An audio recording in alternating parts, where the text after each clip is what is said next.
Барлықтарыңызға сәлем. Бүгін мен сіздермен осындай европейский цезарь салатының рецептімен бөлісемін. Бұл цезарь салатымыз өте дәмді әрі тойымды болып шығады. Міне, осындай салат дайындаймыз. Ең алдымен тауықтың етін қайнатып, және осылай турап аламыз. Және жұмыртқамызды да қайнатып, оны да турайтын боламыз. Мен жұмыртқаны және помидорды 4 бөлікке бөліп тураймын. Майда етіп тураудың қажеті жоқ.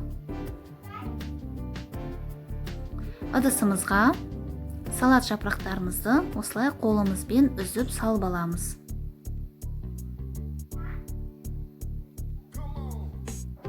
Міне салып алдық. Енді оның үстіне етімізді саламыз. Және туралған қызанақтарымызды саламыз. Оның үстіне қайнатылған жұмыртқамызды саламыз.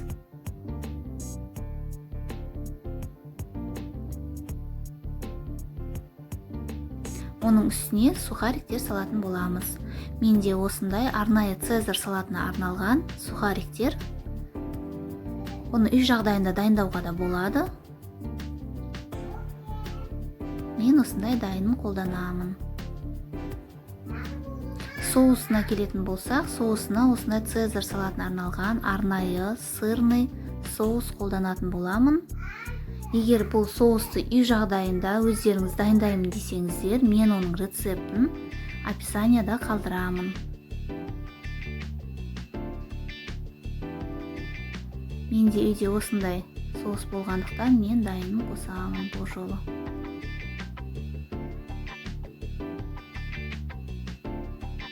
Енді араластыратын боламыз.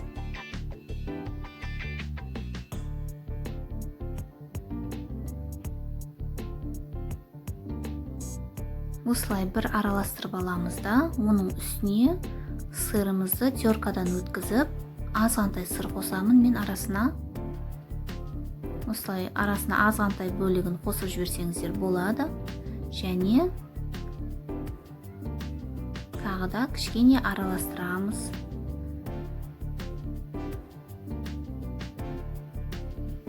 Бұл салаттың дәмі тура бір ресторандағы салаттардың дәмінен кем түспейді. Осы рецепт бойынша дайындап көріңіздер. Міне, бізде осындай салат шықты. Енді бұл салатымызды тарелкелерімізге салатын боламыз.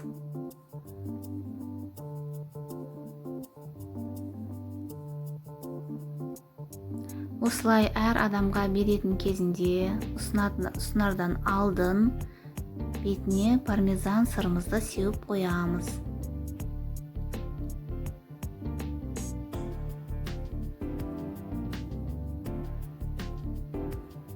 Міне, сеуіп алдық. Біздің салатымыз дайын. Бізде осындай шедевр шықты.